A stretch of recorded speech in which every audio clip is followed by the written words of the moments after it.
ನಮಸ್ತೆ. ಶ್ರೀ ಪರಂಜ್ಯೋತಿ ಭಗವತಿ ಭಗವಾನರ ಪವಾಡವನ್ನು ಕೇಳೋಣ.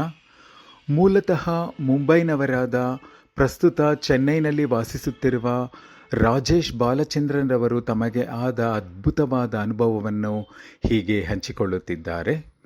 ಕಳೆದ ಕೆಲವು ತಿಂಗಳುಗಳಿಂದ ನನ್ನ ಕತ್ತಿನ ಭಾಗದಲ್ಲಿ ಉಬ್ಬಿದ ಡಿಸ್ಕ್ನಿಂದಾಗಿ ನರವು ಒತ್ತಲ್ಪಟ್ಟು ಎಡಗೈ ಬೆರಳುಗಳವರೆಗೆ ಜುಮ್ಮೆನಿಸುವ ಅನುಭವವಾಗುತ್ತಿತ್ತು.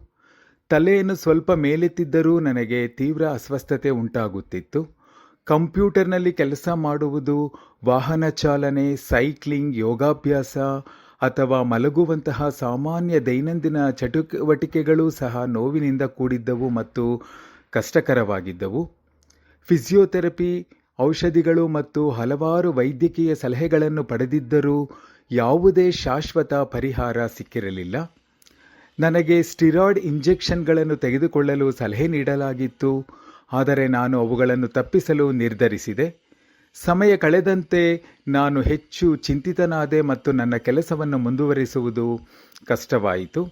ಆ ಸಮಯದಲ್ಲಿ ನಾನು ಪ್ರತಿ ಸೋಮವಾರ ಸತ್ಯಲೋಕದಿಂದ ನಡೆಯುವ ಆರೋಗ್ಯ ಪೂಜೆಯಲ್ಲಿ ಭಾಗವಹಿಸಲು ಪ್ರಾರಂಭಿಸಿದೆ ಮತ್ತು ಆರೋಗ್ಯ ದೀಕ್ಷೆಯನ್ನು ಪಡೆದುಕೊಂಡೆ. ಕ್ರಮೇಣ ನನ್ನ ಸ್ಥಿತಿಯಲ್ಲಿ ಸುಧಾರಣೆಯಾಗುತ್ತಿರುವುದನ್ನು ನಾನು ಗಮನಿಸಿದೆ. ದೈಹಿಕ ಉಪಶಮನದ ಜೊತೆಗೆ ನನ್ನ ಮನಸ್ಸು ಕೂಡ ಶಾಂತವಾಯಿತು. ನಂತರ ನನಗೆ ಶ್ರೀ ಪರಂಜ್ಯೋತಿ ಭಗವತಿ ಭಗವಾನರ ದರ್ಶನ ಪಡೆಯುವ ಸೌಭಾಗ್ಯ ಲಭಿಸಿತು. ಆ ದರ್ಶನದ ನಂತರ ಒಂದು ಅದ್ಭುತವಾದ ಪವಾಡ ಸಂಭವಿಸಿತು. ಯಾವುದೇ ಹೆಚ್ಚಿನ ವ್ಯಾಯಾಮ ಅಥವಾ ವೈದ್ಯಕೀಯ ಚಿಕಿತ್ಸೆ ಇಲ್ಲದೆಯೇ ನನ್ನ ಕುತ್ತಿಗೆ ನೋವು ಮತ್ತು ಜುಮ್ಮೆನಿಸುವಿಕೆ ಸಂಪೂರ್ಣವಾಗಿ ಮಾಯವಾಯಿತು. ಈಗ ಹಲವಾರು ತಿಂಗಳುಗಳು ಕಳೆದಿವೆ ಮತ್ತು ನಾನು ಈ ಸಮಸ್ಯೆಯಿಂದ ಸಂಪೂರ್ಣವಾಗಿ ಮುಕ್ತನಾಗಿದ್ದೇನೆ.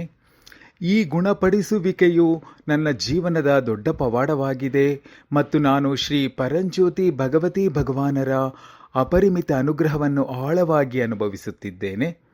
ನನ್ನ ಆರೋಗ್ಯವನ್ನು ಮರುಸ್ಥಾಪಿಸಿ ಈ ಅದ್ಭುತ ಗುಣಪಡಿಸುವಿಕೆಯೊಂದಿಗೆ ನನ್ನನ್ನು ಆಶೀರ್ವದಿಸಿದ್ದಕ್ಕಾಗಿ ಶ್ರೀ ಪರಂಜ್ಯೋತಿ ಭಗವತಿ ಭಗವಾನರ ದಿವ್ಯ ಪಾದ ಕಮಲಗಳಿಗೆ ನನ್ನ ಪೂರ್ಣ ಹೃದಯದ ಕೃತಜ್ಞತೆಯೊಂದಿಗೆ ಪ್ರಣಾಮಗಳನ್ನು ಅರ್ಪಿಸುತ್ತಿದ್ದೇನೆ.